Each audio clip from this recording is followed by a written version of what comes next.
ओम नमः शिवाय विद्यार्थी मित्रों। आज के इस वीडियो में हम पहेलियाँ इकाई 16 पहेलियाँ के बारे में आज हम चर्चा करेंगे। पहेलियाँ सबको पसंद आती है।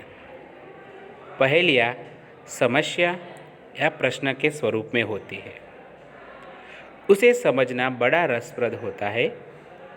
पहेलियाँ हमारे विचार करने की शक्ति को बढ़ाती है और ज्ञान में वृद्धि भी करती है। क्या है, जो पहेलियाँ है तो हम उसे जब सुनते हैं और उसे जब सुलझाने का प्रयास करते हैं तब हमें बहुत मज़ा आता है, जिससे हमारी सोच करने की शक्ति बढ़ती है और हमारे बुद्धि का विकास भी होता है। तो इसलिए क्या पहेलियाँ हमारे जीवन के लिए बहुत ही उपयोगी है। तो ऐसी ही कुछ पहेलियाँ हमारे कक्षा 5 में हैं। तो हम देखते हैं आगे के एक एक पहेलियाँ देखते जाएंगे, समझते जाएंगे। तो सबसे पहली है, गोल गोल घर है मेरा, हर कमरे में रस, ज्यों ही मुँह में रखोगे हो जाओगे मस्त। ये देखो क्या है कि वो कह रहा है कि मेरा घर कैसा है, पूरा गोल गोल है और उसके जितने भी कमरे उन सारे कमरों में क्या है, रस भरा है। कि जैसे ही तुम उसे मुंह में रखोगे तो यानी कि खाओगे तो इतने मस्त हो जाओगे। तो चलो सोचिए अब इसका उत्तर क्या आएगा। कौन सी चीज़ जो गोल गोल होती है, जिसका रस होता है और उसे खाया भी जाता है। तो देखते हैं, उसका उत्तर है जलेबी। सही। कि देखो है ना, गोल गोल है और उसके अंदर जब चाशनी में डुबोते हैं तो उसमें भी रस भर जाता है ना। तो मुंह में रखते हैं तो ऐसे एकदम कुरकुरी और एकदम पूरा रस मुंह में फैल जाता है, तो अच्छा लगता है ना। Very good. अब आगे देखते हैं, दूसरी पहेली है वह, धरती में मैं पैर छिपाता, आसमान में शीश उठाता, टिकता हूँ पर चल नहीं पाता, पैरों से हूँ भोजन खाता। क्या है कि धरती में मैं पैर छिपाता, धरती यानी कि जमीन है उसके अंदर मैं अपने पैर छिपाता हूँ और आसमान की तरफ मेरा सिर उठाता हूँ।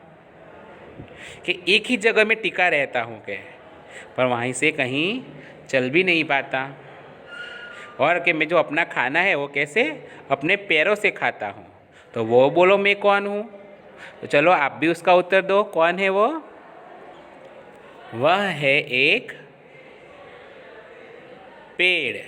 Very good. क्योंकि पेड़ की जड़ें है वो क्या है, ज़मीन के अंदर होती है और उससे वो अपने पानी पिया, उसे पूरे पानी मिलता है। तो क्या होता है, खाद मिलता है, ये सब अपनी जड़ों से मिलता है। तो वो अपने क्या है, पैरों से खाता है और एक ही जगह खड़ा रहता है और कैसे आसमान की तरफ ऊपर ही ऊपर वो बढ़ता है।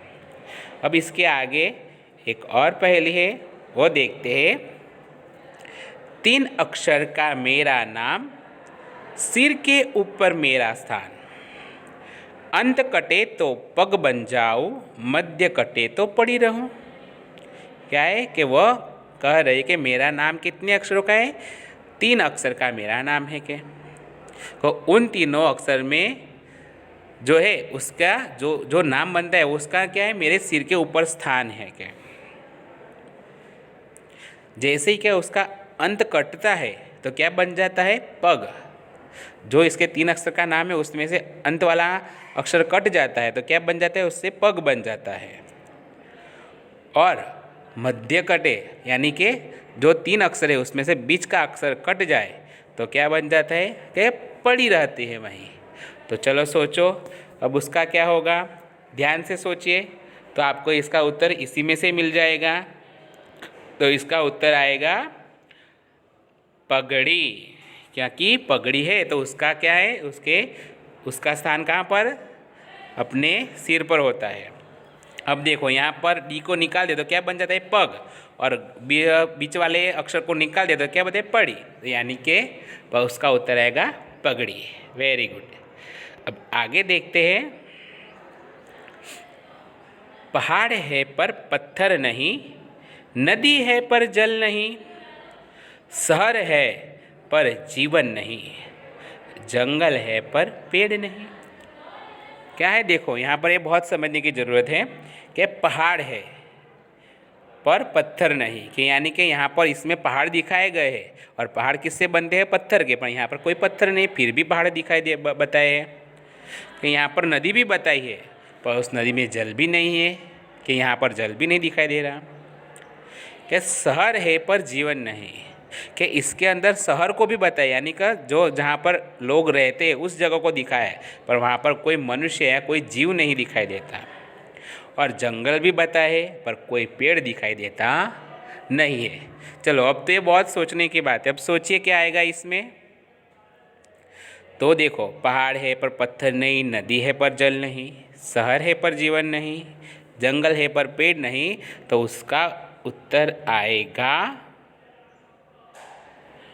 मानचित्र, यानी कि नक्शा।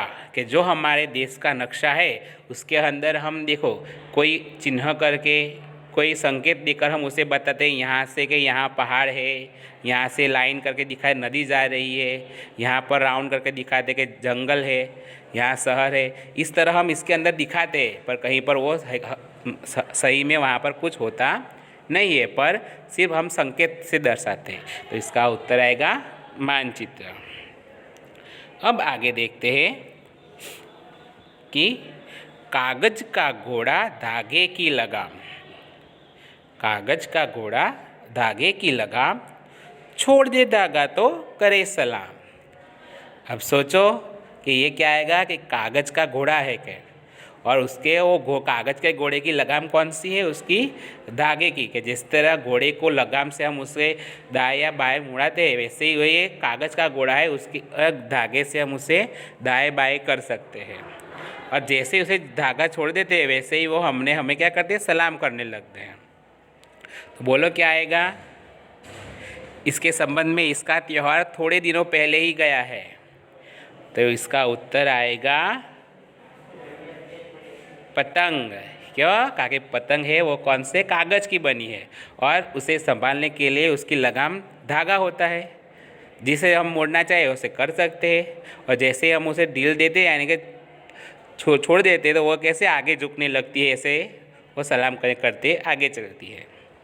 तो देखो कितनी अच्छी पहेलियाँ थी, सबको अच्छी लगी ना।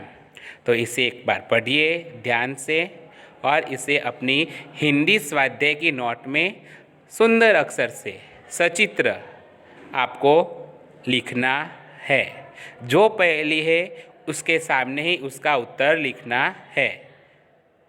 अगर आपको ये वीडियो अच्छा लगा हो तो आप इसे लाइक और सब्सक्राइब करें। धन्यवाद। ओम नमः शिवाय।